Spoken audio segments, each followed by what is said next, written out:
Kamusta po ang Christmas nyo, listeners?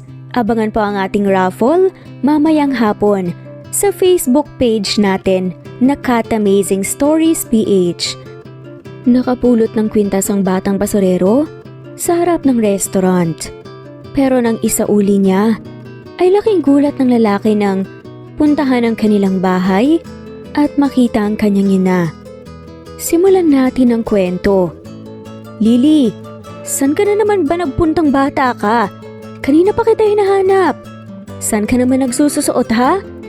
Sermon nga ni Cecil sa nag-iisang anak niya na si Lily. Nakangiting lumapit si Lily sa kanya. Nay, sumama po ako kanina kay na Jasmine sa pangangalakal. Malaki po ang kinita namin, nanay. May dala nga po akong bigas may ulam pang kasama, tuyo nga lang po. Isda po sana sa palengke ang bibilin ko kaso kinulang po sa budget na pero ayos lang naman po yun, di ba po? Isda pa rin naman po ang tuyo, maalat-alat nga lang. Tatawa-tawang sad pa nga ng cute na bata. Natatawang ginulo ni Cecil ang buhok ng anak niya. Lily, sinabi ko na sa'yo na hindi mo naman kailangan mga lakal o kaya mamulot ng basura kasi ako dapat ang gumagawa ng paraan para may makain tayo kasi ako ang nanay at ikaw ang anak. Pero nay, may pilay ka po kaya dapat nagpapahinga ka lang dito sa bahay. Hindi pa po gumagaling ang pilay mo. Hayaan mo na po ako, nanay. Masaya po kung natutulungan po kita. Napakabuti mo talagang anak, Lily. Kung mabubuhay ulit ako, ay ikaw at ikaw pa rin ang anak. Nagugustuhin kong magkaroon. Mahal na mahal kita, Lily. Yan ang palagi mong tatandaan. Mahal na mahal din po kita, nay. Ilang araw nang hindi nakakapagtrabaho si Cecil dahil na-aksidente siya nung nakaraan. Nagpumilit kasi siyang magtrabaho sa isang construction at sa hindi inaasahang pagkakataon ay nabagsakan ng mabigat na bakal ang binti niya. Kaya pa ikaw tuloy siyang naglalakad ngayon. Sinagot naman ng boss niya ang pagpapagamot sa kanya. Ngunit dahil hindi nga siya makapagtrabaho, mas lalo tuloy silang nahihirapan. Si Lily ang nag-iisa niyang anak. 10 years old dito. Isa itong masipag, mabait, masunurin at bibong bata. Mula pa man noon, hindi nga ito naging sakit ng ulo sa kanya. Matured na nga ako mag-isip si Lily. Dala na rin siguro ng hirap sa buhay. Imbes na paglalaro ng piko at Chinese garter, ay pangangalakal at pamumulot ng basura ang pinagkakaabalahan ng bata. Gustong gusto kasi nitong matulungan si Cecil. Tapos na nga sa pagluluto, ang babae, nang tuyo kaya tinulungan na nga siya ni Lily na ilagay ito sa mesa. Masaya nilang pinagsaluhan ang kanilang hapunan. Nay, gusto ko na pong tumigil sa pag-aaral. Biglang sabi ni Lily. Natigilan sa pagsubo si Cecil. Bakit mo naman nasabi yan? Mas gusto ko na lang po magtrabaho, nay. Dagdag lang po sa gustusin ng pag-aaral Tsaka po, pwede naman po akong mag-aaral next year. Gusto ko pong tumulong sa iyo, nay, para hindi ka na po mahirapan pa. Lily, hindi mo obligasyon na tulungan ako. Hindi ako papayag na huminto ka sa pag-aaral. Kahit na mahirap lang tayo, gagawin ko ang lahat para makapagtapos ka. Gusto ko makagraduate ka ng elementarya, high school, lalo na college. Sobrang halaga ng edukasyon, Lily. At yun lang ang maipapamana ko sa'yo. Tandaan mo yan. Pero nay... Lily, ayoko. Wag nang mapilit, okay? Kung gusto mo talaga makatulong sa akin, mag-aral ka lang ng mabuti. Napayo ko ang bata. Sige po, nay. Sorry po. Hindi kita pinapagalitan, ha? Sinasabi ko lang sa'yo na masyado ka pang bata para magtrabaho. Dapat nakatuon lang atensyon mo sa pag-aaral at paglalaro. Nay, siguro magiging madali po ang buhay natin kung may tatay lang po ko, no? Napalunok si Cecil. Parang may bumara sa kanyang lalamunan. Napayuko siya. Hindi niya kayang tignan si Lily. Nasaan po ba kasi ang tatay ko? Naluluhang tanong pa ng bata. Napabuntong hininga si Cecil. Lily, matagal nang patay ang tatay mo. Huwag mo na siyang isipin pa. Pero, bakit kahit picture niya hindi ko po nakikita? Hindi ko man lang po alam kung ano pong mukha niya. Tsaka bakit hindi po natin dinadalaw yung puntod niya? Si Jasmine nga nadadalaw niya yung puntod ng tatay niya halos araw-araw pa tapos ako po hindi eh. Saad pa nga ng mausisa at matalinong bata. Lily, Bakit ba kasi ayaw mo po siyang ipakilala sa akin na hindi mo ko kinukwentuhan po tungkol sa kanya? Hindi ko nga po alam kung ano pong pangalan niya eh. Lily, itigil na natin ang usapan to. Kung tapos ka ng kumain, maghugas ka na ng kamay mo at magpahinga ka na. Alam mo ba, Nay? Yung pinakadahilan po kung bakit gusto ko pong tumigil sa pag-aaral ay dahil pinagtatawanan at binubuli po ako ng mga kaklase ko. Kasi alien daw po ko. Wala daw po kong tatay kapag Father's Day daw po. Dapat nagtatago lang po ako sa bahay kasi hindi daw po dapat ako kasali kapag magsa-celebrate sila ng Father's Day. Kasi wala naman akong tatay. May kaklase ko na nagtatanong kung ano pong pangalan ng tatay ko. Pero wala akong masabi kasi wala naman po akong alam tungkol sa kanya. Nabubuli ka sa eskwela? Sino nambubuli sa'yo, Lily? Bakit hindi mo sinabi sa akin? Susugurin ko sa eskwelahan nyo. Ang mga nambubuli na yan. Dapat nagre-report ka sa teachers mo kapag binubuli ka ng dahil lang doon. Umiyak si Lily. Nay, hindi na po mahalaga yun.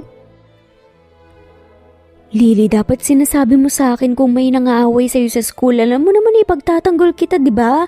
Ayokong nasasaktan ka. Ayaw mong nasasaktan ako?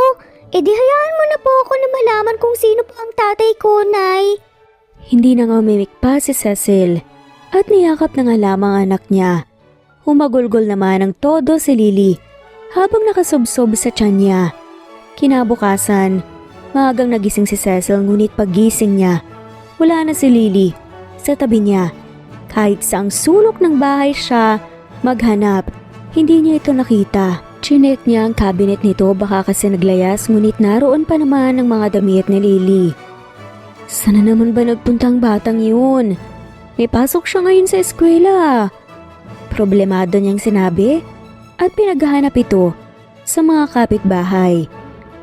Sa kabilang banda palakad-lakad si Lily sa kalsada habang may pasan-pasan na sako sa kanyang balikat. Palingalinga siya sa paligid para maghanap ng mga basurang pwedeng ikalakal.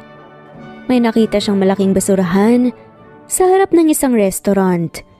Patakbo niya itong nilapitan at kaagad na hinalughog. Marami siyang napulot na mga karton. Sa paghahalughog niya ay isang kwintas ang nadampot niya. Namangha siya sa ganda ng kwintas at isa itong golden necklace na may heart pendant.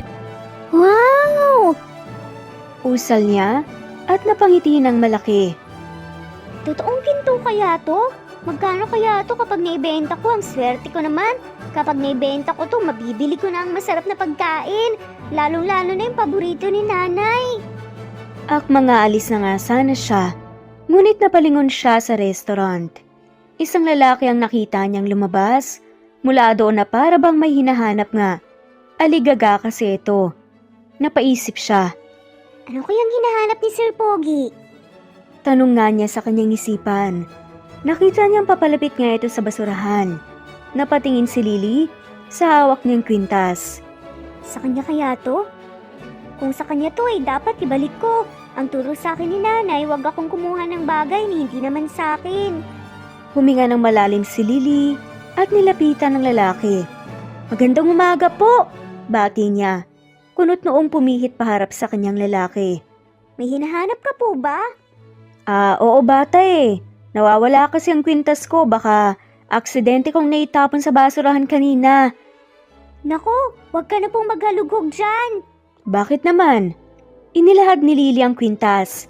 Ito po bang hinahanap niyo? Napulot ko po kanina habang nangangalakal po ko. Isasangla ko po sana kaso ikaw pala ang may-ari niyan kaya ibabalik ko na lang po sa'yo.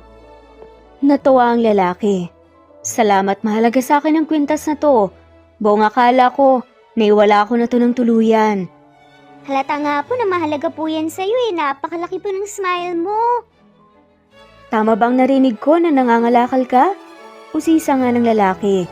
Opo, para makatulong po sa nanay ko. Napilayan po kasi ang nanay ko kaya hirap po siyang may galawang binti niya eh. Kaya naman hindi po siya nakakapagtrabaho.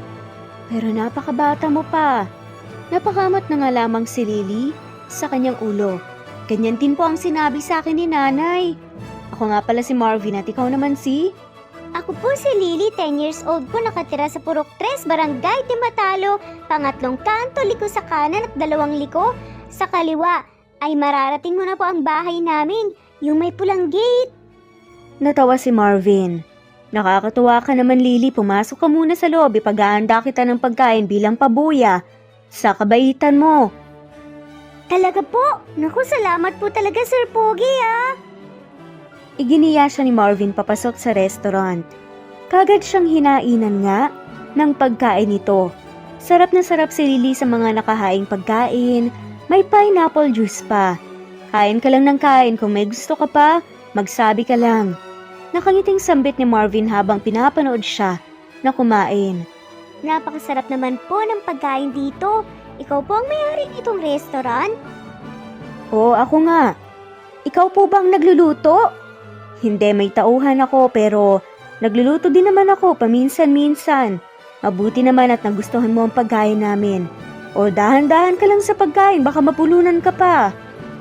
Sir Pogi, kakapalan ko na po ang mukha ko Pwede po bang ibalot ko po itong mga natitira po na dadalhan ko po sana si nanay? Hindi pa po kasi siya nakakatikim ng ganitong pagkain kaya gusto ko na pong matikman niya rin po sana. Ayos lang po ba yun? Oo naman Lily. Tango nga ni Marvin at tinutusan nga ang staff niya na ipag-take out nga ng pagkain si Lily. The best po talaga tong manok niyo. Pwede ba ako magtanong Lily? Tanong nga ni Marvin pagkatapos nakatawa ng bahagya. Ano po yun? Nabanggit mo ang nanay mo pero hindi mo pa nababanggit ang tatay mo, nasan ba siya? Napilay ang nanay mo kaya wala kang makain. Wala kayong makain, dapat ang tatay mo naghahanap buhay para sa inyo. Hindi ko po kasi kilala po si tatay. Ang sabi po sa akin ni nanay po ay patay na po siya. Nalunod raw po sa sabaw Sa sabaw? Takang tanong nga ni Marvin. Opo, hindi ko po alam kung bakit ganun ang sinabi niya. Ayaw niya rin po kasing tinatanong ko siya tungkol sa tatay ko. Kahit nga po pangalan ni tatay, hindi ko alam. Pagkatapos kumain ni Lily ay binigyan naman siya ng pera ni Marvin. Sa'yo na ang lahat ng yan, ibigay mo yan sa nanay mo para naman makatulong ako kahit papaano. Ang laking halaga naman po nito. Halika na Lily, ihatid na kita pa uwi sa inyo. Gusto ko rin makausap ang nanay mo. Baka sakaling may maitulong pa akong iba sa inyo. Napasinghap si Marvin nang bigla siyang yakapin ni Lily. Maraming thank you po Sir Pogi, ang saya-saya ko po talaga. Ibibili ko po ng bagong damit po si nanay. Sumakay na nga sila sa kotse. Habang nasa biyahe, ay daldal nga ng daldal si Lily kung ano-ano ang naikukwento nito kay Marvin. Medyo mapagbiro din si Lily kaya aliw na aliw talaga ang binata sa kanya. Sir Pogi, may anak ka na po ba? Wala pa akong anak, busy pa sa trabaho. Sigurado po ako na kapag nagkaanak ka po, magiging mabuting tatay ka po sa kanya. Talaga, bakit mo naman nasabi? Kasi po ang bait-bait mo, para kang anghel. Hulog ka po talaga ng langit para sa akin. Hindi mo po ako kilala pero pinakain mo pa ako. Tsaka binigyan po ng pera. Saka pinasakay mo pa ako dito sa mamahalin mong sasakyan. Napangiti si Marvin. Tama ka Lily. Kung magkakaanak man ako, isisiguraduhin ko na magiging mabuting ama ako. Habang nagwawalis ng bakuran si Cecil, ay isang magarang kotse ang huminto sa harapan mismo ng bahay niya. Nagkasalubong ang kilay niya. Paika-ika nga siyang naglakad papalapit sa gate at nagulat siya nang bumaba mula sa kotse ang anak nitong si Lily. Nanay, bakit ka po nagwawalis? Magpahinga ka na po kaya. Sigaw ni Lily at nilapitan siya. Wala kay Lily ang atensyon ni Cecil kundi nasa lalaking bumaba ng kotse. Natigilan siya at nanlaki ang kanyang mga mata. Pumilis ng husto ang tibok ng kanyang puso para siyang aatakihin. Napakurap siya at tinablot ang braso ni Lily. Pumasok ka sa loob, Lily. Kinakabahan na saad pa niya.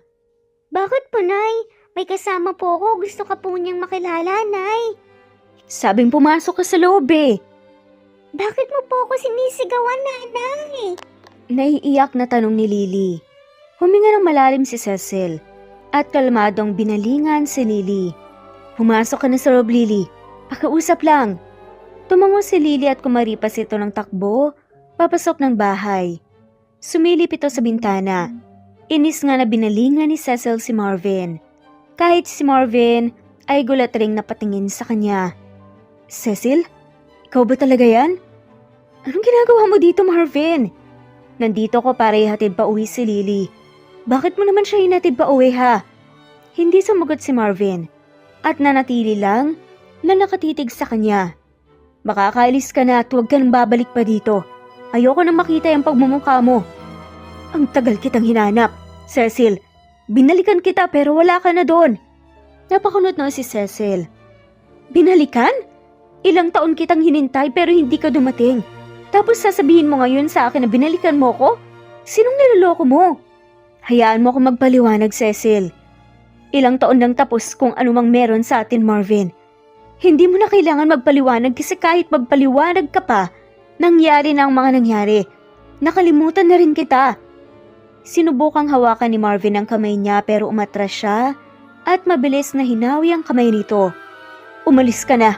Kung ayaw mong magtawag ako ng mga tanod dito. Malalim na napabuntong hininga si Marvin at sumakay na sa kanyang sasakyan. Nakahinga naman ng maluwag si Cecil nang tuluyan na nga itong nawala ng paningin. Pinunasan niya ang namumuong luha sa kanyang mga mata. Saka naglakad na nga papasok ng bahay. Naabutan niya si Lily sa sofa na mukhang malungkot. Binalingan siya nito. Nanay, bakit mo po inaaway si Sir Pogi? Ang bait-bait niya po sa akin. Ilang beses ko bang ipapaalala sa'yo na hindi ka pwedeng sumama kahit kanino, Lily, di ba? Tumitigas na ang ulo mo. Ayoko na malapit ka sa lalaking yun. Napakunot noo ang bata. Pero bakit naman po? Mabait naman po siya. Binigyan niya pa nga po ako ng maraming pera. Huwag kang tatanggap ng kahit na ano mula sa lalaking yun. Nay, di ba sa'yo na mismo nang galing na wag akong tatanggi sa blessing? At malaking tulong po din sa atin, nanay. Hindi sumagot si Cecil at nagkulong na nga lamang siya sa kwarto. Mariin niyang naikuyom ang kanyang mga kamao. Nakatitig lamang siya sa dingding. Bakit ba nagpakita ka pa? Mariing tanong niya sa kawalan. Buong akala niya hindi na nga niya muli pang makikita si Marvin pero kinabukasan ay nasa labas na naman ito ng gate nila. Nakangiti pa nga at kumakaway ang loko. Paika-ika nga siyang naglakad papalapit kay Marvin. Hindi na nga siya nagabalapang pagbuksan ito ng gate. Bakit nandito ka na naman? Hindi mo ba narinig ang sinabi ko kahapon? Asik niya. Cecil, nandito ako kasi may gusto lang sana akong linawin sa'yo. Kahapon pa ito tumatakbo sa isipan ko. Wala akong pakialam, Marvin. Basta ayaw na kitang makita ulit. Anak ko ba si Lily? Ako ba ang tatay niya? Diritsahang tanong naman ni Marvin. Nalaki ang mga mata ni Cecil at marami siyang gustong sabihin pero ni isang salita, walang lumabas sa bibig niya. Nanatili lamang siyang nakatitig sa mga mata ni Marvin. Bago ako umalis sa probinsya, may nangyari sa atin. That was 10 years ago. 10 years old na rin ngayon si Lily. Malaki ang posibilidad na anak ko nga siya. Hindi mo siya anak. Pagpupumilit naman ni Cecil. Huwag ka nang magsinungaling pa.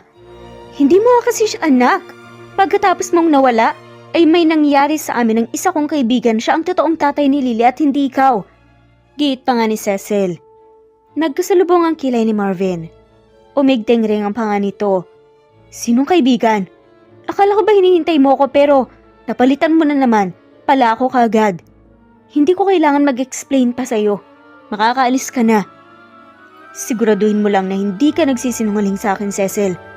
Kapag nalaman ko ang anak ko talaga si Lily, gagawin ko ang lahat para mabawi siya at mabawi kita. Bubuuin ko ang pamilya natin. Banta ni Marvin at tinalikuran nga siya. Makalipas ang ilang araw, tuluyan nang gumaling ang pilay ni Cecil. Nakakalakad na ulit siya ng maayos. Bumalik na rin siya sa kanyang paghahanap ng trabaho. Hindi na nga siya bumalik sa pagko-construction kasi ayaw niyang mapahamak na naman ang anak. Sa dinami-rami ng inaplayan niya, wala man lamang ni isang tumanggap sa kanya. Pagod na nga siya nang makauwi sa bahay.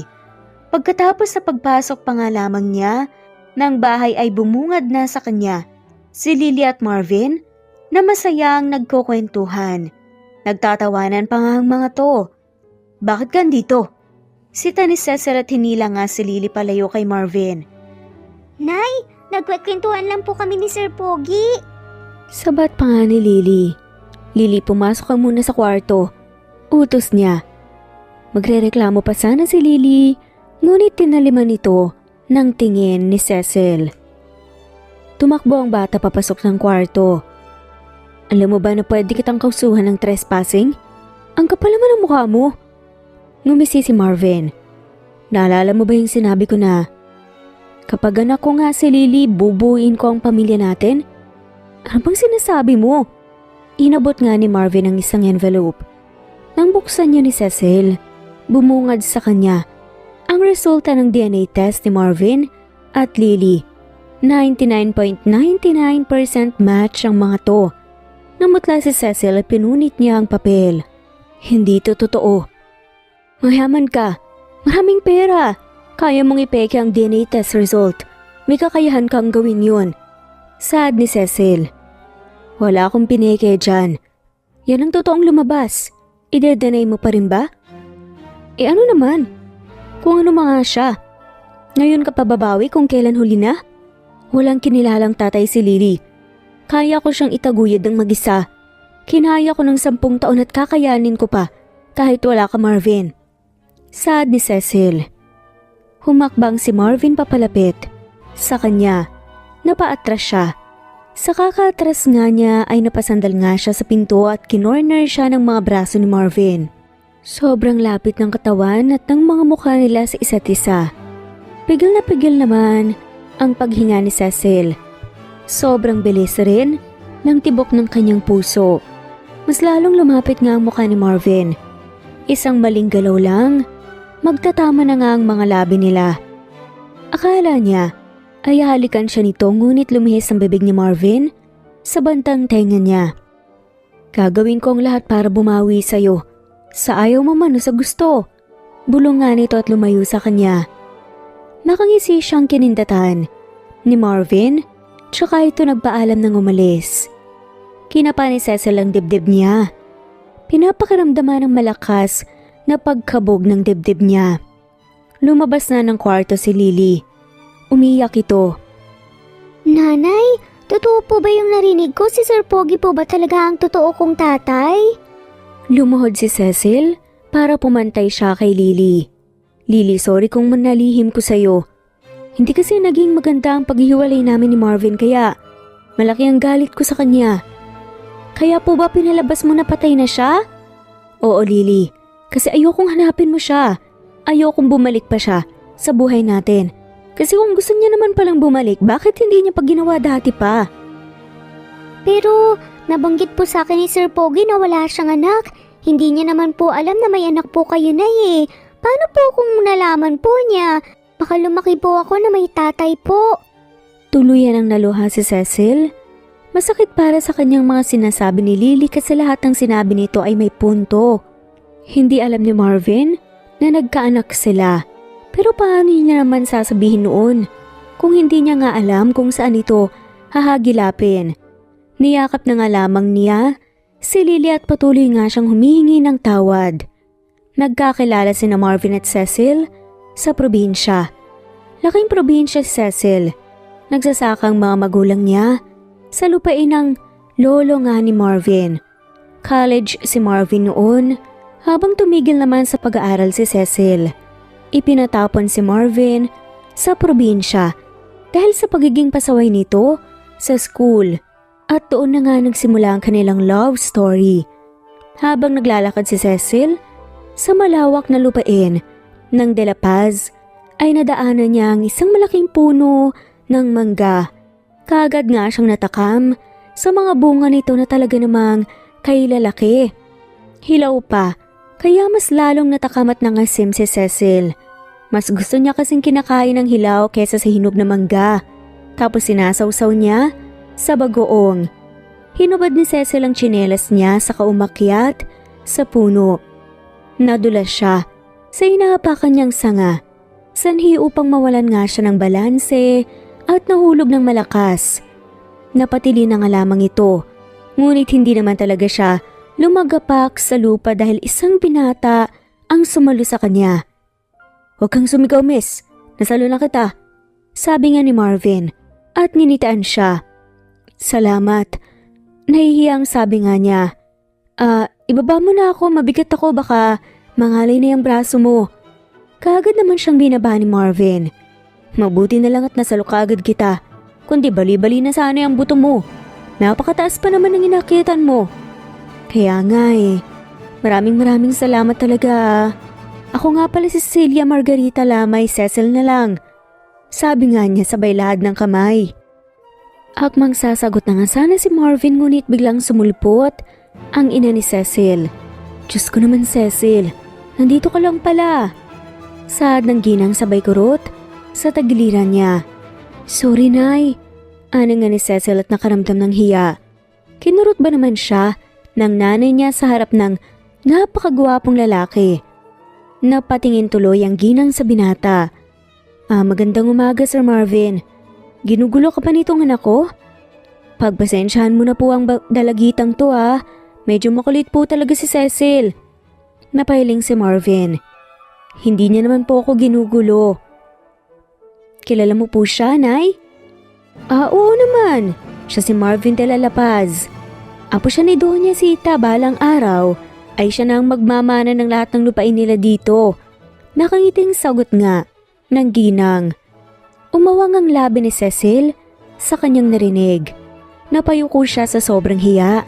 Isang tagapagmana pa ang sumagip sa kanya mula sa pagkahulog nga sa puno ng mangga. Magmula noon ay naging malapit na nga sina Cecil at Marvin. Madalas kasi si Cecil sa lupain ng mga de la Paz dahil dinadalhan nga siya doon ng pagkain. Ang kanyang nanay at tatay at tuwing Sabado at Linggo naman tumutulong din siya sa pagsasaka. Doon rin siya madalas tumatambay dahil maganda ang tanawin at malakas ang hangin. Sa dalas niyang nagpupunta doon ay madalas din siyang nagkikita ni Marvin hanggang sa nagkukwentuhan sila. Naging malapit na ngang magkaibigan at nagkapagpalagayan ng loob. Nanligaw ito sa kanya at naging sila. Dahil sa kapusukan ay may nangyari sa kanila. Inilihim nila ito sa lahat hanggang sa nalaman ni Cecil na buntis pala siya. Nagbunga ang ginawa nila ni Marvin. Nung sasabihin na nga sana niya ito kay Marvin, bigla namang hindi na nga niya ito mahagilap.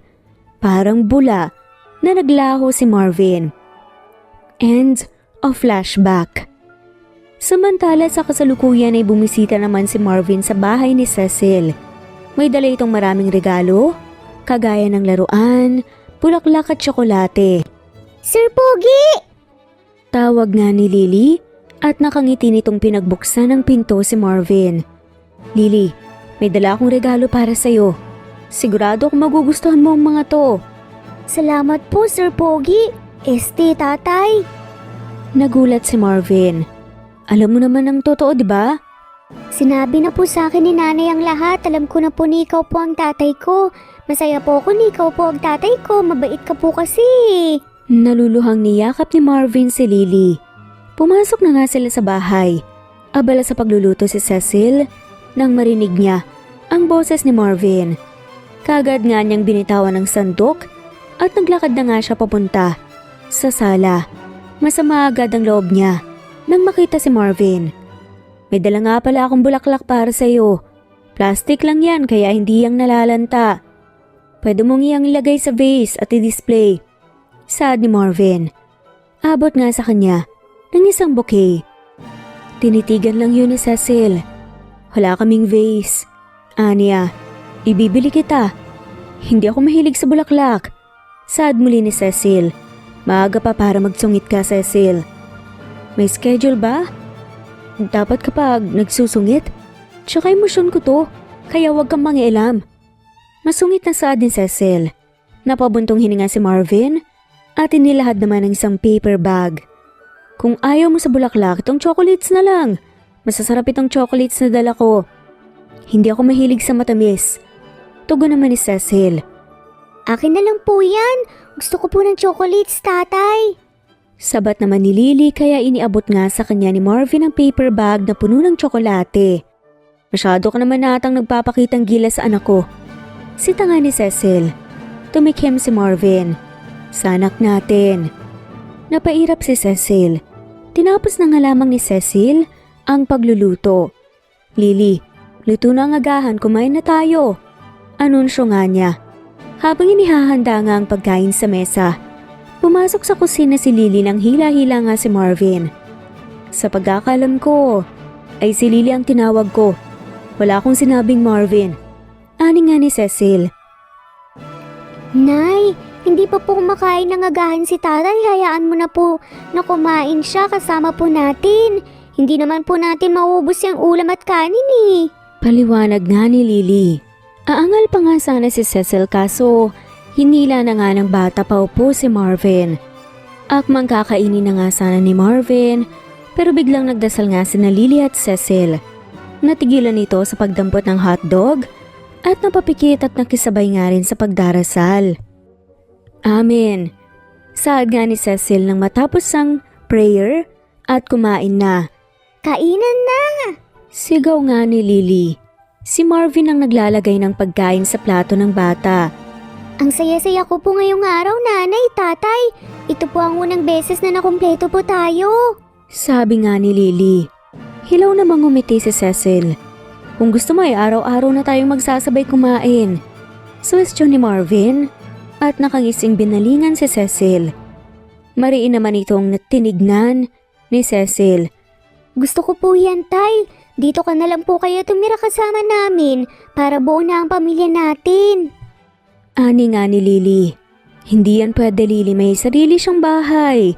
Kaya bakit siya makikitira sa bahay natin? Sabat pa nga ni Cecil. Malaki ang bahay ko, pwede naman tayong 3 doon. Saad naman ni Marvin. Si Lily pwede pero ako? Hindi ako titira sa bahay mo.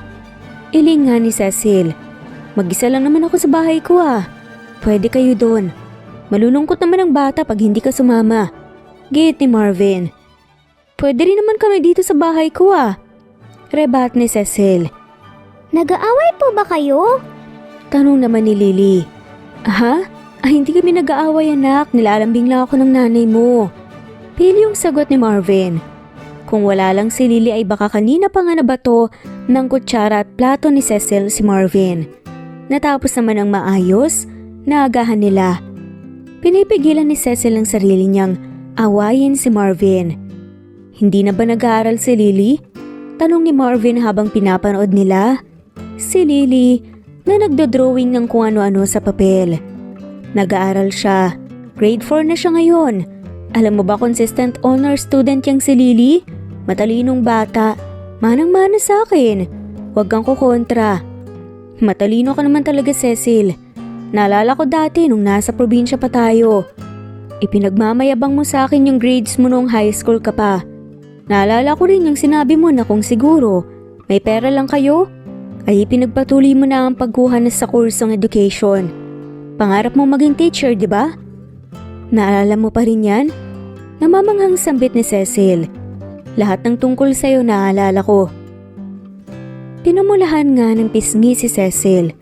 Paano ka nga pala napadpad dito sa Maynila? Usisa ni Marvin. Nung namatay si nanay at tatay, kinuha ko ng isa kong tiyuhin. Dinala dito sa Maynila. Ginawa niya akong katulong sa bahay niya. Kaso, minamaltrato niya ako dun eh. Buntis ako nung panahon na yun. At hindi ko na nakayanan pa ang ginagawa niya. Kaya naglayas ako. Pagkatapos kong maipanganak si Lily, kumayod ako ng kumayod hanggang sa naipundar akong itong maliit na lupa na kinatatayuan ng bahay namin ni Lily. I'm sorry, Cecil. Sobra kang nahirapan nung wala ako. Hindi naman may babalik sa dating lahat. Kahit paanong pagsusori ang gawin mo. Alam ko pero sana mapatawad mo ko. Huminga ng malalim si Cecil. Bakit mo pa kasi ako iniwan nun, Marvin? Sobra akong nasaktan nung iniwan mo ko. Nung nalaman ng mga magulang ko na nabuntis mo ko, muntik na nga nila akong itakwil eh. Wala akong ibang malapitan. Pinuntahan kita sa mansyon pero ni anino mo, hindi ko na nadatnan. Bakit ka ba biglang nawala? Hanggang ngayon ay palaisipan pa rin para sa akin ang pagalis mo. Nawala ako nung panahong kailangan na kailangan kita. Ang daya mo! Nagkasakit si mommy noon. Kinailangan niyang dalhin sa States para may pagamot. Busy si dad sa kumpanya namin kaya walang ibang pwedeng sumama kay mommy bukod sa akin. Ako ang mag-isang mag-aasikaso. Ako nag-alaga sa kanya. Sa loob ng ilang taon ay inubos ko lahat ng oras ko para alagaan siya. Nung namatay siya, ay napagpasyahan kong bumalik sa probinsya. Hinanap kita, pero wala na akong nadatnan sa bahay niyo. Napakurap si Cecil. Lumamlam nga ang kanyang mga mata. Marahan niya ang hinawakan ng kamay ni Marvin. Ngayon, naiintindihan ko na lahat. Hindi mo ginustong iwanan ako. Hindi ko talaga yun ginusto, Cecil. Mahal na mahal kita. Sobra. Ang mali ko lang talaga. Hindi man lamang ako nakapagpaalam sa'yo. Ngayong narinig ko na ang dahilan mo, kaya na kitang patawarin, Marvin.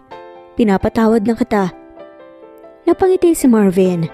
Salamat, Cecil. Mas maganda rin na maging maayos ang relasyon natin kahit para lang kay Lily. Relasyon? Tayo na ulit? Tanong pa nga ni Marvin. Huwag kang ang feeling dyan. Relasyon bilang mga magulang ni Lily. Hindi naman porkit sinabing relasyon magjowa na kaagad. Maging magkaibigan na lang tayo kahit para lang kay Lily. Paano kung ayoko ng kaibigan lang? Wala kang choice. Yun lang ang may bibigay ko sa'yo. Ang sabi pa naman nila, love is sweeter the second time around. Sana, mabigyan mo pa ako ng chance ulit na mahalin at talagaan ka, Cecil. Pakiusap na nga ng lalaki. Sasagot pa nga sana si Cecil kaso bigla siyang tinawag ni Lily. Panay pagbisita si Marvin sa bahay ni Cecil. Gusto kasi nitong masilayan si Lily at lalong-lalo na nga si Cecil. May dala nga pala ako. Sigurado ako na magugustuhan mo to. Ani nga ni Marvin sabay abot sa kanya ng isang box ng hopya. Kaagad natawa si Cecil. Mula pa man noon ay paborito na nga niya ang hopya. Salamat matagal ko nang gustong kumain ulit ng ganito. Wala lang akong perang pambili. Masaya akong napangiti kita. Ani nga ni Marvin. Uminit ng husto ang pisngi ni Cecil. Tumikhim siya at nilantakan nga ang hopya. Bukod dyan may iba pa akong dala. Saad ni Marvin at may inilahad nga na bulaklak sa kanya. Nasamid nga si Cecil. Kaagad naman siyang inabutan ng tubig nito. Bakit may dala kang bulaklak? Mukha ba akong patay? Hindi naman bulaklak sa patay ito. Alam ko, nagbibiro lang ako. Bakit ka ba kasi may dalang bulaklak? Para sa'yo, saad ni Marvin. Bakit mo naman ako binibigyan yan? Cecil, gusto ko sana manligaw ulit sa'yo. Gusto kong maging buo ang pamilya natin. Gusto kong maging asawa ka. Sunod-sunod na napalunok nga si Cecil. Sobrang bilis ng tibok ng puso niya. Marvin, please Cecil, please give me a chance. Kahit karampot na chance lang tatanggapin ko. Tumango si Cecil. Kumunot ang noo ni Marvin. Anong ibig sabihin ng pagtango mo? Pumapayag ka na ba? Muling tumango si Cecil. Bigla na nga lamang sumigaw si Marvin at niyakap siya ng mahigpit. Salamat. Ako na ata ang pinakamasayang lalaki sa araw na to. Natawa na nga lamang si Cecil. Ginantihan nga ng pagkakayakap ito. Nanay, tatay, okay na po ba kayo? Bakit po kayo nagyayakapan? Kinikilig pa nga na tanong ni Lily. Kaagad ang kumalas nga sa yakap si Cecil at nahihiyang binalingan ng kanyang anak. Gutom ka na ba, Lily? Saglit lang at ipaghahanda muna kita ng pagkain. Pag-iba ni Cecil sa usapan at kaagad na iniwan nga ang magama niya. Bago siya umalis, sa sala ay narinig pa nga niya ang paghahagikgikan ni Lily at Marvin. Hindi mawala-wala ang ngiti niya habang naghahanda siya ng pagkain. Walang ibang tumatakbo sa isip niya, kundi si Marvin lamang. Hindi ba siya napapagod kakatapos isipan ko? Nakangisi nga niyang tanong sa sarili at napailing-iling. Talagang pinatunayan ni Marvin ang pag-ibig niya para kay Cecil. Masugid niya itong niligawan. Palaging binibisita sa bahay at dinadalhan ng kung ano-ano. Malapit na ang birthday ni Lily. Sad nga ni Cecil. Gusto mo bang magpa-party tayo? Ako nang bahala sa lahat ng gagastusin. Ayaw ni Lily sa party. Kapag birthday niya ay palagi niyang hinihiling sa akin na gumala kaming dalawa. Kung ganon, maghahanda ako ng bakasyon para sa ating tatlo. May alam ako magandang beach. Sad pa nga ni Marvin. Magandang idea yan, Marvin. Matagal nang gustong pumunta ni Lily sa beach. Huling punta namin ay nakaraang taon pa. Alam mo ba? Magaling mag-swimming si Lily, mahana sa'yo. Naalala ko kung paano kakagaling lumangoy nung naliligo tayo sa ilog nung nasa probinsya pa tayo. Sa ilog? Iba ang naalala ko sa ilog. Pilyong sambit nga ni Marvin. Napapikit nga si Cecil. Sinisilip naman ni Marvin ang namumulang mukha niya. Kalimutan mo na nga yun. Sita ni Cecil. Paano kung makakalimutan ang araw na yun? Doon naganap ang first kiss natin. Napairap si Cecil. Ngunit napangiti rin naman. Naalala niya kasi yung masayang memories nila ni Marvin sa ilog. Tuwing hapon, madalas silang nagpupunta sa ilog noon. Nagtatampisaw at tumatambay. Minsan nanguhuli pa nga sila ng mga isda. Sa ilog din, unang nangyari ang unang paghahalikan nila. Naalala pa nga ni Cecil kung paano napadaing si Marvin noong unang nakagat niya ang labi nito dahil hindi pa kasi siya marunong humalik nung panahon na yon. Cecil, may tatanong sana ako. Ano naman yun? Nagkaroon ka ba ng boyfriend pagkatapos natin? Naalala ko kasi, bigla yung sinabi mo noong nagsinungaling ka na nabuntis ka ng kaibigan mo at si Lily ang anak nyo. Sinong kaibigan bang tinutukoy mo? Wala. Kagaya nga ng sinabi mo, nagsinungaling ako, diba? Gusto ko lang talagang tigilan mo na kami ni Lily at saka, naniwala ka talaga nung sa sinabi ko?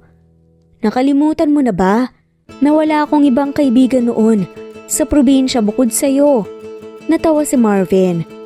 Ikaw lang ang naging boyfriend ko. Ani ni Cecil. Ikaw ba, Marvin?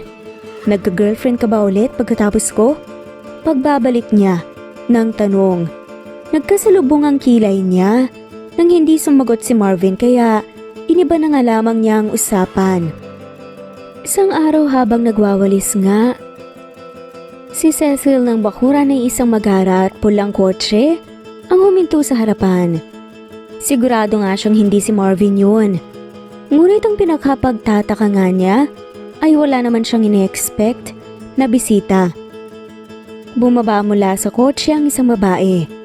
Maputi, makinis, mahaba ang buhok, maganda at mukhang yayamanin. Nakasuot ito ng black fitted dress. Nagtama ang paningin nila. Tumigil sa pagwawalis si Cecil at naglakad nga papalapit sa gate. Buksan mo tong babae ka. Sigaw ng babaeng nakaitim. Teka, sino ka ba? Sino ako? Hindi mo ako kilala? Ang lakas naman ng loob mong landiin ng fiancé ko. Sad ng babae. Ano bang sinasabi mo ha? Wala akong nilalandi kaya pwede ba? Umalis ka na at huwag ka nang mag-eskandalo pa dito. Sad naman ni Cecil. Mag-eskandalo talaga ako dahil sa kalandian mong babae ka? Aagawan mo pa ako ng future asawa? Napailing si Cecil. Hindi kita kilala, miss. Hindi rin kita niintindihan kahit kailan. Hindi ako nang agaw. Inis na kinalampag ng babae ang gate. Sinipa-sipa pa nga niya ito. Buksan mo sabi to eh. Sigaw pa nga ng babae. Pwede bang huminahon ka, miss? Lahat naman ng bagay na dadaan sa maayos na usapan. Ipaintindi mo sa akin kung anong ibig mong sabihin. Kalmadong sambit naman ni Cecil. Alam kong ikaw ang babae ng fiancé ko. Eh sino bang fiancé mo? Si Marvin. Si Marvin? Namutla si Cecil. Oo, fiancé ko si Marvin, malapit na kaming ikasal. Malapit na sana kaming ikasal pero bigla kang sumulpot at balak mo pa talaga siyang agawin mula sa akin? Ang kapal naman ng mukha mo. Ang dukhang kagaya mo, hindi nababagay sa kanya. Ang isang prinsipa ay para lamang sa isang prinsesa at hindi para sa isang muchacha. Kasal? Ikakasal na kayo? Takang tanong ni Cecil. Parang pinagbagsakan ng langit at lupa si Cecil. Parang nadulog nga nang pinong-pino ang puso niya sa kanyang nalaman. Hindi siya makapaniwala at sobra nga siyang nasasaktan. Buksan mo sabi tong gate eh. Sigaw pa rin ng babae. Hindi nagpatinag nga si Cecil. Biglang sumakay sa kotse ang babae at binangga na nga lamang nito bigla ang gate ni Cecil. Nasira ang gate. Bumaba ulit ang kotse, ang babae, at naglakad nga ito papalapit sa kanya. Marami ng kapitbahay niya ang nagsilabasan sa kanilang mga bahay para makiusisa sa nangyayari. Hiyang-hiya si Cecil sa dami ng taong nanonood sa kanila. Sinugod nga siya ng babae at marahas nitong hinila ang buhok niya. Malakas siyang nagpadaing. Ngunit hindi siya nagpatalo. Kumante siya at sinabunutan rin ito hanggang sa nagpalitan sila ng sampal. Bumagsak sila sa lupa at naghampasan. Hinampas pa nga siya ng walis. Ting-ting nito. Layuan mo si Marvin. Kapag nalaman kong nilandi mo ulit siya, hindi lang sampal at sabunot ang aabutin mo sa akin. Maring pagbabanta ng babae at umalis na. Napahagulgol na nga lamang si Cecil. Dumating si Lily at tumakbo papalapit sa kanya. Nanay, ano pang nangyari sa'yo? Sino po yung gumawa nito sa'yo? Ayos lang ako, Lily. Sige na, magpalit ka na ng damit doon. Amoy pawis ka na naman. Saan ka na naman ba naglaro ha? Nanay, iniba mo naman po ang usapan eh. Sino po ang nanakit sa'yo? Ang dami mo pong pasanay. Isusumbong natin kay tatay. Ang umaway sa'yo, pananagutin siya ni tatay Marvin. Huwag na, Lily. Huwag mo na tong ipaalam sa tatay mo. Dahil mula ngayon kakalimutan na natin siya. Po? Bakit po? Ayoko po, nanay. Halika na, Lily. Pumasok na tayo sa loob ng bahay. Paanyaya nga niya. Habang naliligo si Lily, tahimik namang umiiyak si Cecil sa kwarto. Mahigpit ang pagkakayakap niya sa isang unan. Walang tigil sa paggagos ang kanyang mga luha. Bumukas ang pinto at niluwa nito si Marvin. Cecil, bakit sira ang gate niyo? Tanong nito. Pinunasan ni Cecil ang kanyang luha. Umalis ka na, Marvin. Huwag ka nang magpapakita pa ulit sa amin. Umalis ka ulit kagaya ng dati. Ayaw na kitang makita pa. Nag-aalala at nagtatakang napatitig nga sa kanya si Marvin. Sinubukan nitong lumapit sa kanya pero binato niya lang ito ng unan. Huwag kang lumapit sa akin. Nasusuka ako sa iyo. Sigaw ni Cecil. Cecil, ano na naman ba ang ginawa ko? Bakit hindi mo inamin sa akin ang totoo, ha? Kinuha mo ang loob ko. Pinaibig mo ulit ako at pinaasa mo. Tapos malalaman ko na may iba ka lang pala? Anong ibig mong sabihin? Nanggaling dito ang fiancé mo. Tinawag pa niya akong mga agaw. Wala man lang akong kaalam-alam na boyfriend na pala ng iba ang kasakasama ko. Darating ka lang ba talaga sa buhay ko para saktan ako, Marvin? Palagi na lang ako umiiyak at nasasaktan dahil sa'yo. Paano mo itong nagawa sa akin, ha? Manloloko ka. Gusto mong magkabalikan tayo pero ikakasal ka na pala. Matagal na kaming wala ni Mira. Ilang buwan na. Bago pa tayo nagkita muli. Oo, ikakasal na dapat kami pero nahuli ko siya sa kama. Nakapatong sa ibang lalaki. Kaya nakipaghiwalay na ako sa kanya. Matagal nang tapos ang relasyon namin. Hindi lang niya matanggap. Paliwanag ni Marvin. Tumigil sa pagigiyak si Cecil. Totoo ba yung sinasabi mo? Paninigurado pa niya. Lumapit si Marvin sa kanya at niyakap siya. Sumubsob siya sa dibdib nito. Hindi na kita sasaktan ulit, Cecil. Pangako yan sa'yo. Kung ano man ang meron kami ni Mira, matagal na yung natapos. Sa ngayon, kayo lang ni Lily ang priority ko. Sorry, Marvin. Sorry kung nasigawan kita at nabato ng unan. Akala ko kasi niloloko mo lang ako. Buti na lang nakapagpaliwanag ka agad. Kundi kakalbuhin talaga kita. Natawa na nga lamang si Marvin at pinatakan siya ng halik sa noo. I love you, Cecil. Mahal din kita, Marvin. Mahal? Mahal mo na ulit ako? Ibig sabihin ba, tayo na ulit? Oo Marvin, tayo na. Sinasagot na kita. Natigilan sa pagsasalita si Cecil dahil bigla na nga lamang siyang siniil ng halik nito. Marahang napapikit si Cecil sa damit ni Marvin. Bumaba ang halik nito sa kanyang leeg. Kakaibang init ang dumaloy sa katawan niya. Mula sa leeg ay bumaba naman ito sa kanyang balikat. Akmang huhubarin na nga sana ni Marvin ang damit niya nang biglang bumukas ang pinto sa kwarto at sumilip ang ulo ni Lily. Nanay, tatay, ayos lang po ba kayo? May narinig po kasi akong kakaibang ingay. Nasasaktan ka po ba dahil sa mga sugat at pasamo, Nay? Kuryosong tanong ni Lily. Nakangising itinigil ni Marvin ang paghalik. Nakatulala naman si Cecil sa labi ng kanyang nobyo. Gusto pa nga niyang halikan pa nga siya nito. Nabitin siya ng sobra. Namiss niya ang pakiramdam ng pagdampi ng labi ni Marvin sa labi niya. Ayos lang ang nanay mo, anak.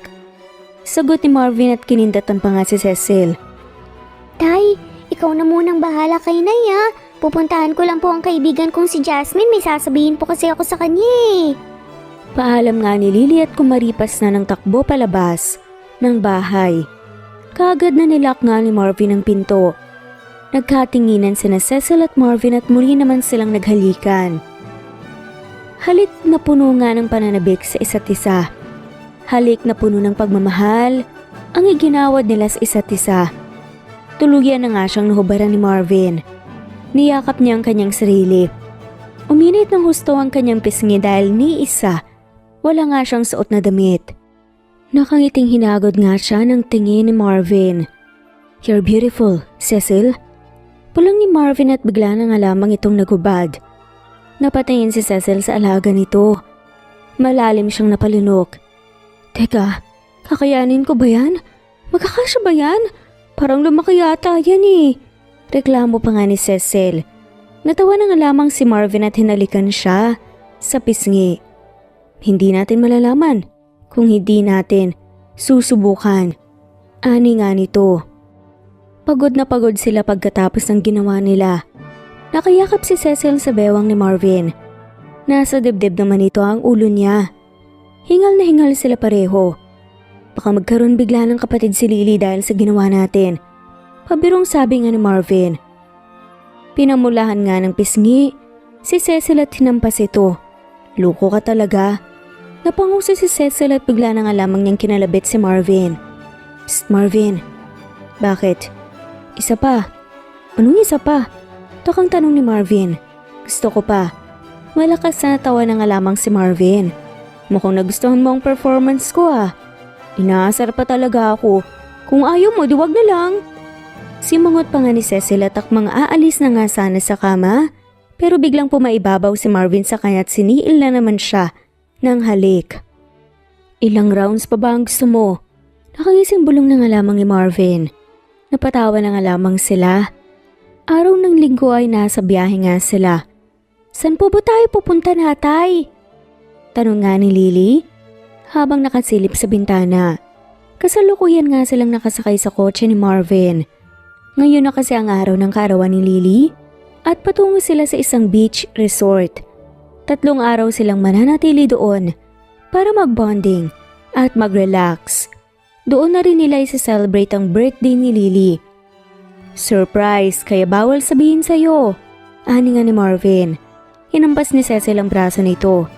Ipinalam mo na may surprise tayo, hindi na tuloy surprise. Kasi alam na ni Lily. Napakamot ng ulo si Marvin at napapeace sign. Malayo-layo ang beach resort kaya matagal-tagal rin ang kanilang biyahe. Abala sa paglalaro ng tablet si Lily. Excited ka na? Tanong nga ni Marvin sabay baling kay Cecil. Oo, mas nai-excite pa ako kaysa sa birthday girl. Nakakamiss din lumangoy eh. Pabulong na tugon naman ni Cecil. Makalipas ang 1 at kalahating oras ay narating na nga rin nila sa wakas ang resort. Habang ibinababa nga ni Marvin ang mga gamit nila, ay bigla na nga lamang tumakbo si Lily, kaya kagad itong sinundan ni Cecil. Lily, mag-ingat ka, baka madapa ka. Paalala nga ni Cecil at binilisan ang pagtakbo niya para mahabol si Lily. Nanay, gusto ko po mag-swimming. Oo, magsiswimming ka mamaya pero hintayin mo muna ang tatay mo. Sige na, hayaan mo na siyang lumangoy. Iaakyat ko lang sa room natin itong mga gamit natin. Sabat ni Marvin at naglakad nga papasok ng hotel. Umupo sa buhanginan si Cecil habang pinapanood na lumangoy si Lily. Huwag kang masyadong lumayo, Lily. Bilin nga ni Cecil. Ay, ang lamig po ng tubig, Nay. Ito po bang surprise niyo ni tatay po para sa akin? Na-surprise po talaga ako, Nay. Ang saya-saya ko po. Ito na po ata ang pinakamasaya kong birthday. Napangiti si Cecil. Appreciative na bata si Lily. Kahit nasa maliit at simpleng bagay natutuwa na ito kaagad. Miss, are you alone? Tanong ng isang lalaki na bigla na nga lamang lumapit kay Cecil. Tinignan lang ito ni Cecil. Naglahad ng kamay. Ako nga pala si Diego. At ikaw naman si? Cecil. Ang cold mong sumagot pero ayos lang. Gusto ko ang ganyang mga babae. Sinong kasama mo dito? Single ka pa ba? Usisa ni Diego.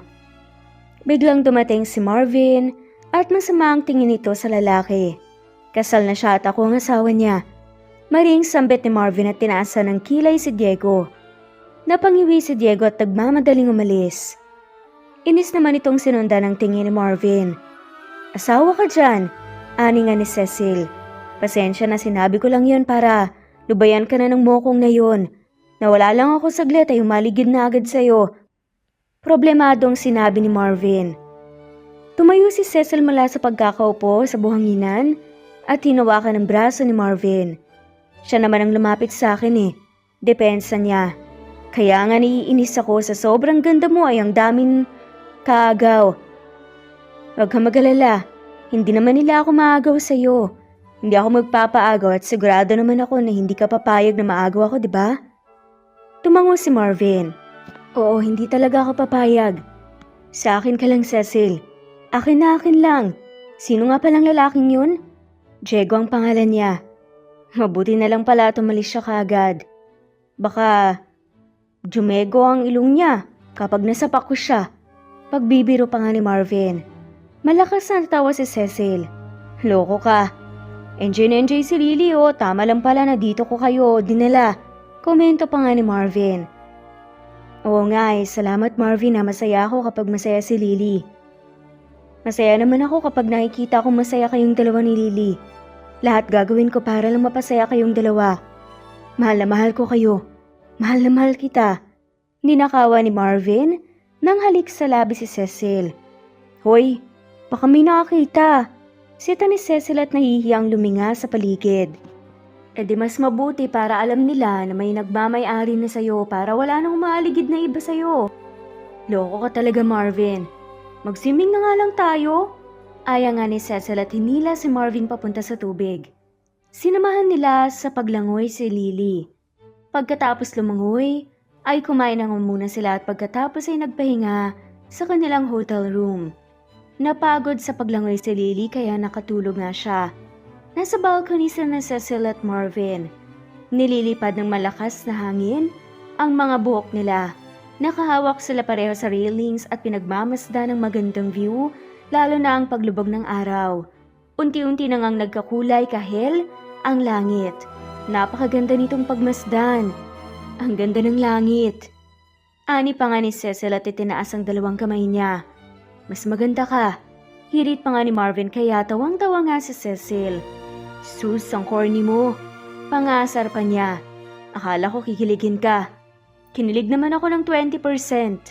Inilabas ni Marvin ang kanyang cellphone sa kasinulipan si Cecil.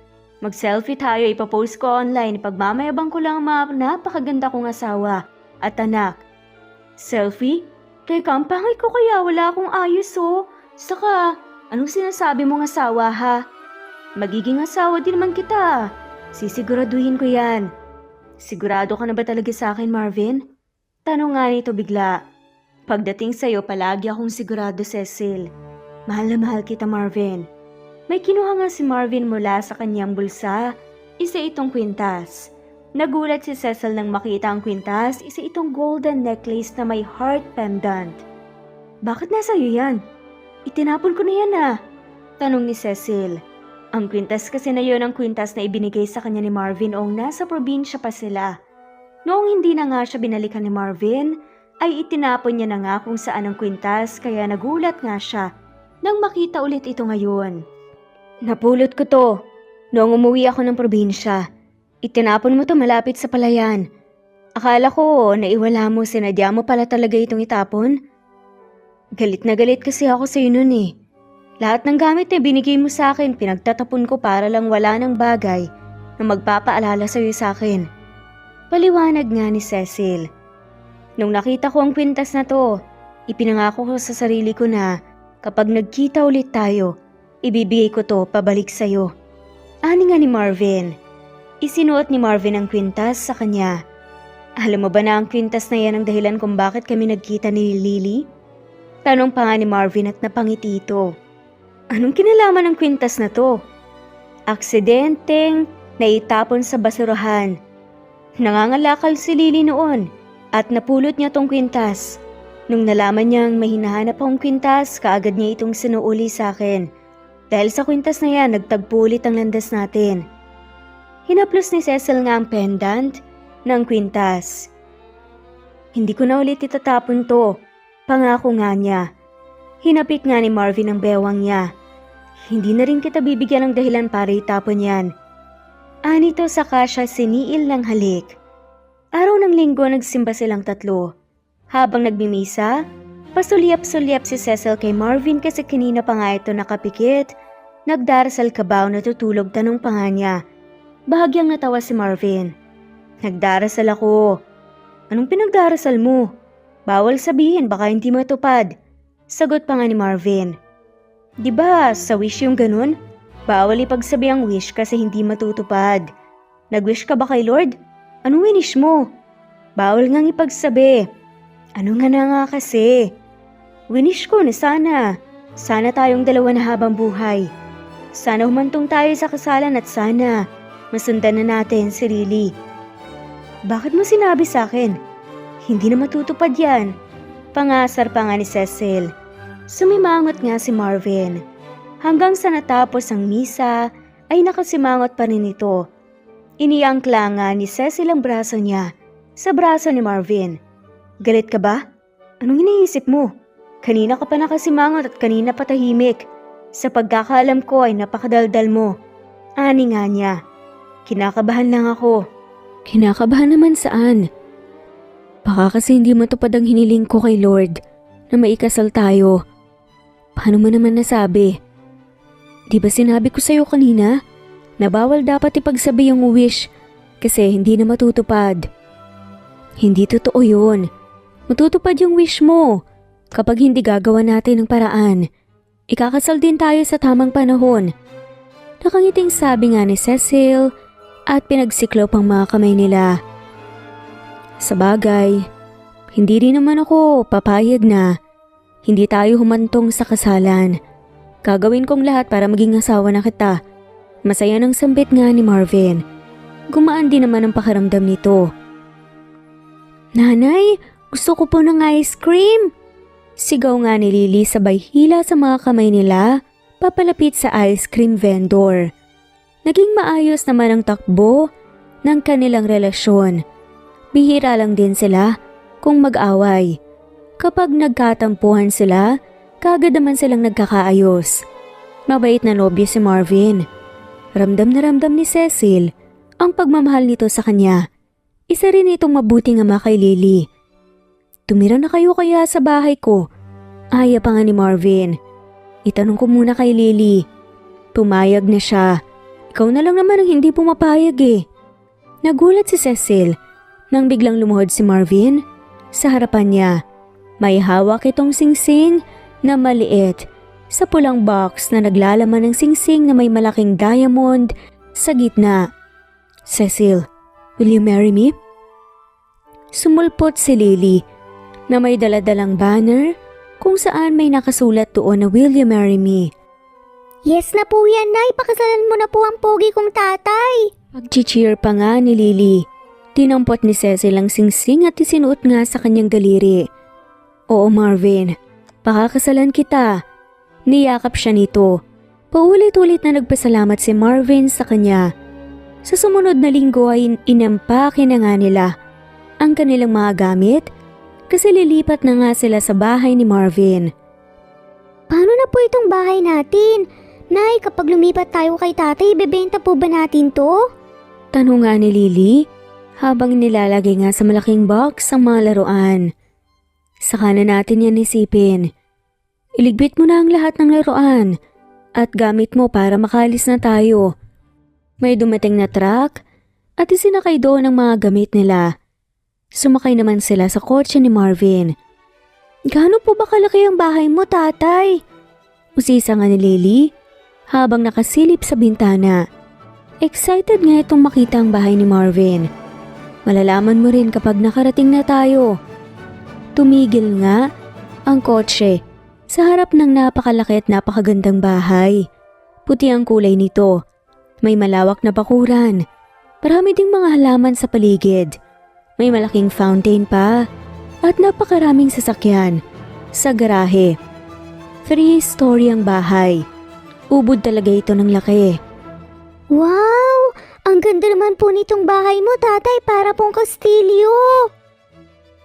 Komento na nga ni Lily na bumilog pa nga ang bibig sa sobrang pagkatuwa. Bahay mo to? Manghang tanong pa ni Cecil at nilingon nga si Marvin. Alam naman niya ang ubod ng yaman ng pamilya ni Marvin, ngunit hindi niya lubos sa kalaing. Napakaganda ng bahay nito at may isa pa nga siyang napansin. Ang itsura ng bahay ay katulad sa bahay ng pinapangarap niya noon. Dati kasi, naikwento niya kay Marvin na gusto nga niya ng malaking bahay, kulay puti, na may malawak na garden at may fountain sa harap. Familiar ba sa'yo? Tanong nga ni Marvin sa kanya. Hinawakan nito ang kamay niya. Ganito yung dream house mo kaya ganitong bahay din ang pinatayo ko. Napangiti si Cecil. Pinatakan niya ng halik sa pisngi si Marvin. Salamat. Para saan? Tsaka pwedeng isang kiss pa ulit? Salamat dahil mararanasan mo na rin tumira sa ganito kagara na bahay. Dream house ko lang to dati. Hindi ako makapaniwalang titira ako sa bahay na dati pinapangarap ko lang na matirhan. Pumasok na nga sila sa loob ng bahay. Masayang nagtatakbo si Lily paikot nga ng bahay. Grabe, tatay, kasing laki po ata ng school building namin itong bahay mo eh. Mas malaki pa nga to oh. Napatawa na nga lamang sila. Nagustuhan mo ba? Tanong ni Marvin. Gustong gusto ko po dito, tatay. Bahagyang nakaramdam ng lungkot si Cecil habang nakatingin siya kay Lily. Kitang-kita niyang saya ni Lily ngayong titira na nga sila sa isang malaking bahay. Isang bagay na hindi niya naibigay kay Lily dati. Wala naman kasi siyang maraming pera para makapagpatayo ng napalaking bahay para sa kanila. Napansin ni Marvin ang pananahimik ni Cecil.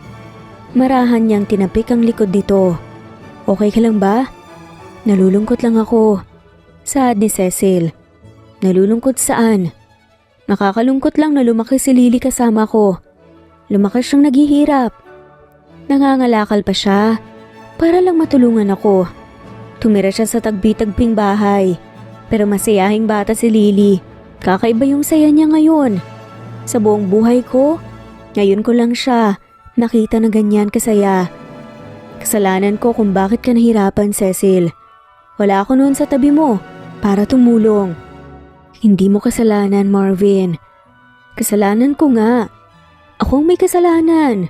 Sabay silang natawa. Wala na ngang may kasalanan. Ani na nga lamang ni Marvin at pinisil ang pisngi niya. Tatay, may swimming pool ka po pala dito? Sabat pa nga ni Lily. Oo, gusto mo bang maligo? Opo, tatay, ngayon na po sana. Sige, sasamahan ko lang lumangoy si Lily. Tango nga ni Marvin sa katinignan si Cecil. Okay, papaghanda ko na lang kayo ng juice. Pagsang-ayon naman ni Cecil at naglakad na nga papunta sa kusina. Pagkatapos magtimpla ng juice, dinala na nga niya ito sa pool area. Napanga nga si Cecil nang makitang umaahon sa pool si Marvin. Ilang beses na nga niyang nakita. ang katawan nito ngunit hindi niya pa rin maiwasang mapangmangha. Biceps pa lang ni Marvin ay talagang napapatulala na nga siya. Idagdag pa ang abs nito. Humakbang si Marvin papalapit sa kanya. Kumuha ito ng isang basong juice, saka diretsahang nilagok. Pati ba naman pag inom ng juice, kinikilig na ako sa kanya? Ani pa nga ni Cecil sa kanyang isipan. Ayos ka lang ba? Bakit ka namumula at pinagpapawisan? Nag-aalalang tanong pa ni Marvin. Okay lang ako. Magpahinga ka na nga lang muna sa kwarto. Tumango si Cecil at tinilapag na nga sa mesa ang tray na may baso at isang pitsyal ng orange juice. Umakyat siya sa guest room at humiga. Hindi maalis sa isipan niya ang katawan ni Marvin. Malakas ang aircon pero nag-iinit pa rin siya. Ano bang nangyari sa akin? Binatukan niya ang kanyang sarili. Makalipas ang ilang minuto, pumasok nga sa kwarto si Marvin. Tapos na kayong mag-swimming, nasan si Lily? Nagpapahinga na siya ngayon sa kwarto niya. Natulog ba siya? Pero basa pa ang buhok niya, hindi siya pwedeng matulog ng basa ang buhok dahil masama yun. Bumili ako ng blower. Ibinlower ko ang buhok niya. Binilhan rin kita ng blower. Tigisa kayo. Okay, salamat. Saad nga ni Cecil. Enjoy nga si Lily kanina. Sinabi niya pa na kung hindi siya tao ay gusto niyang maging sirena tapos ako ang Shokoy. Pagkukwento pa nga ni Marvin. Imbes na matawa sa kwento nito, tahimik na nakatitig si Cecil sa katawan ni Marvin. Wala kasi itong ibang saplot bukod sa puting bathrobe. Napakagatlabi si Cecil at napailing-iling. Kanina ka pa hindi mapakali, Cecil ah. May problema ka ba? Pwede mo ba akong halikan? Diretsahang sambit ni Cecil. Hindi na nga niya talaga mapigilan ang kanyang sarili. Wala siyang ibang gusto ngayon, kundi ang angkinin na nga si Marvin. Halik lang ba talaga? Hindi kita pwedeng halikan kapag hinalikan kita. Paniguradong hindi lang halikang magagawa ko sa'yo. Baka may mangyayari pang masama. O kaya milagro. E di mas okay. Ayos lang sa akin yun. Humagalpak ng tawa si Marvin. Sure ka ba? Kapag tumango ka, wala nang atrasan to. Tumango si Cecil. Akmang papatong na nga sana si Marvin sa kanya. Ngunit may kumatok sa pinto. Nanay, tatay, pwede po ba ako matulog sa kwarto niyo na nanaginip po ako ng monster eh? Sigaw nga ni Lily mula sa labas ng kanilang kwarto. Pagbubuksan ba natin? Tanong ni Marvin. Loko ka. Next time na lang tayo. Magsundutan. Nahihiyang sabi pa ni Cecil. Pinagbutsan na nga ng pinto ni Marvin si Lily. Kaagad namang nagpabuhat si Lily sa kanya.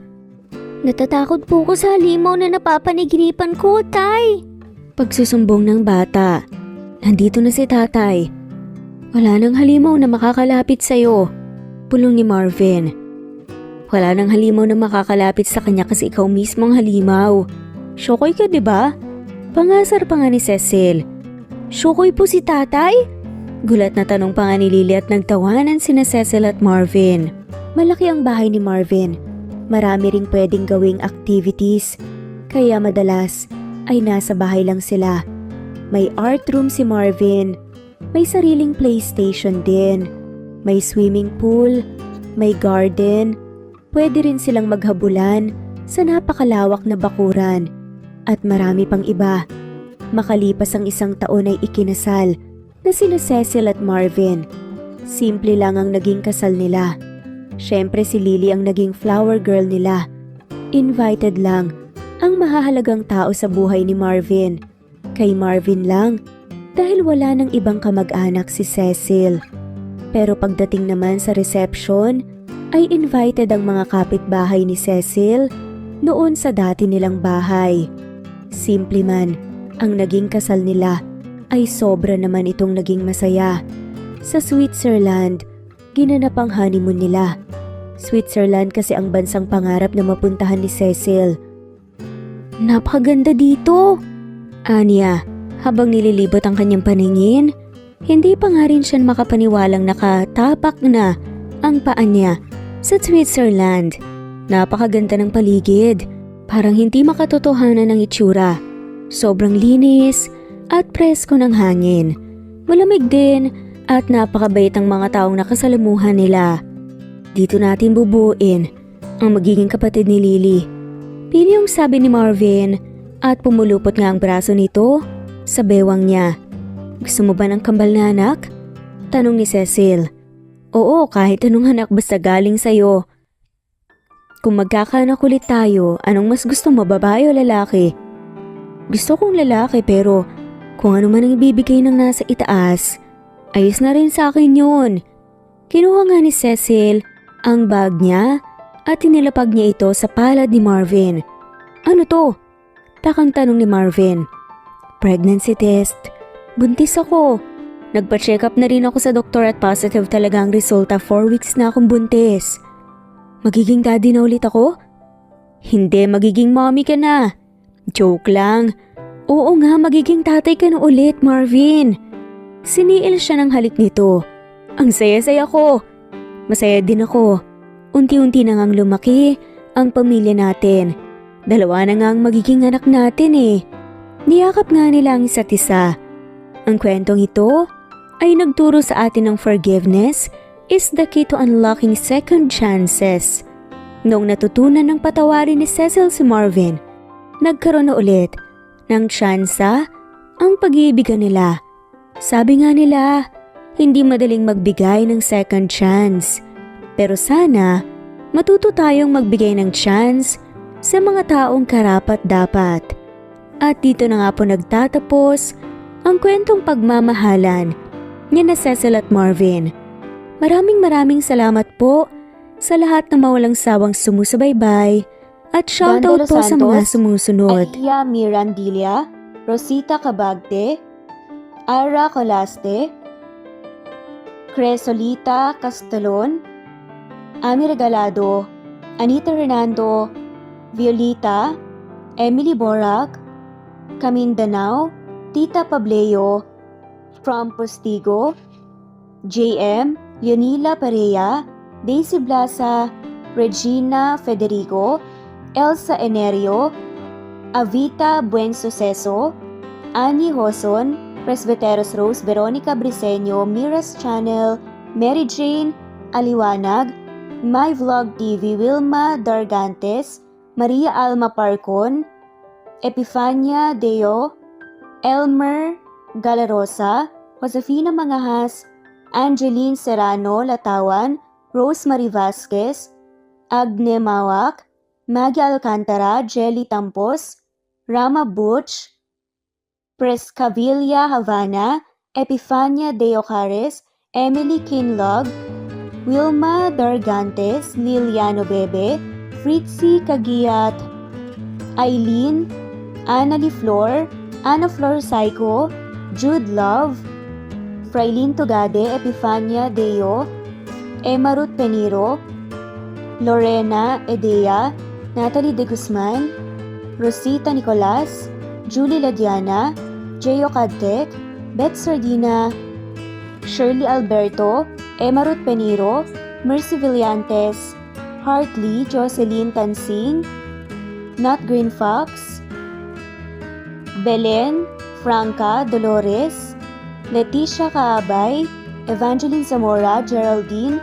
Francis Pilapil, Daisy Blaza, Mercy Villantes, Mary Rose, Linda, Marine Gramos, Merlin, Lindy, Miriam Gertags, All About My Dogs, Marisa de los Reyes, Lina Almazan, Bella, F. Zambales, Eduardo Policarpio of Toronto, Canada, Eduardo, Lindy of Macau, Princess Sita Manzon, Trixie Len, Liliano Bebe, Hailey Balajay, Vida Dichosa, Diti Bulatete, Rosana Romero, Presbyteros Rose, Nitz Nebria, Janet Lardizabal, Elena Abagon, Annalie Flor, Nitz Nebria, Rama Butch, Evangeline Zamora, Erico Misol, Charlene Cantina, Romano Corospe, Kinshano Ebas, Jovi Aure, Esteban Andrade, Elvi Candontol, Alexa Ani Gomez, Ellen Fortuno, Nena Ano, Angelina Ducusin, Remedios Solmantil, Luciado Dolores, Ani Bucao, of Isabela, Eli Bita Solo, of Milan Italy, Jessica Vargas, Anisera Andrino, Evelyn, of Neva Ecija, Diana Agana, Marites Nitura of Saudi Arabia, Eva Violeta, Gerald Schiff, Lynn Lee, Veronica Briseño, Carmencita Falcon, Merlin Diaz, Helen Murillo, Natalie Navarro, Honey Villasenor of Kuwait, Annie Hoson, Merlin Barosa, Maria Luisa San Jose, Lina Cruz, Teresita Schmid, Eda Minguez, Connie Valmoria Escapades, Sara Bartonico, Melanie Juan, Precious Mago, Nina Gonzalez, Ana Victoria, Merlin Baroza, Rosemary Corpus, Rosemary Vasquez, Merlin, Lisa Nesbet Anaban, Iler Carub, Flor Cabrera, Jeyo Cadec, Shane Santiago, Nino Regidor, Elira Ramirez, Mary Rose Carillo Jesusa, Enday Samante, Enday Lebra, Yolanda Tejida, Honey Villasenor, Tessie, Marichan, Ann Mariano, Wilma Guzman, Gabrielio, Liu, Maria Rica Natividad, Nelani Juan, Anita Hernando, Teresita Arevalo, Raquel Magno, Carmencita Falcon, Flordet, Nat Greenfax, Luz Templo Nuevo, Teresita Schmid, Flor Cabrera, Virginia Salazar, Luz Templo Nuevo, Leia, Madeline Tagle, Wilma Villafuerte, Isaac Ablon, Menchita de Belen, Federico, Mercy Edrosolo, Fe, Adamson Machas, Quinshano Ebas, Eli Ramirez Elizabeth Quilas, Harem Ruhi, Julius Edna Romero, Charlie Angelina Samia, Emma Gadiano, Rosemary Vasquez, Lisa, Estelita Mahia, Elvi Candontol, Corazon Danke of University of Eastern Philippines University, Teresita, Neil